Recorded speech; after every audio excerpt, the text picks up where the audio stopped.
الحمد لله نحمده ونستعينه ونستغفره ونؤمن به ونتوكل عليه ونعوذ بالله من شرور أنفسنا ومن سيئات أعمالنا من يهده الله فلا مضل له ومن يضلله فلا هادي له ونشهد أن لا إله إلا الله وحده لا شريك له ونشهد أن سيدنا ومولانا محمدا عبده ورسوله صلى الله تبارك وتعالى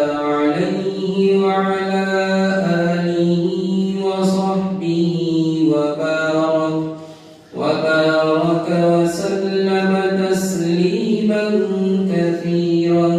كثيرا أما بعد فأعوذ بالله من الشيطان الرجيم بسم الله الرحمن الرحيم ألم تر إلى الذين خرجوا من ديارهم وهم ألوف حذر الموت فقال لهم الله موتوا ثم أحياهم إن الله لذو فضل على الناس ولكن أكثر الناس لا يشكرون وقاتلوا في سبيل الله واعلموا أن الله سميع عليم من ذا الذي يقرض الله قرضا حسنا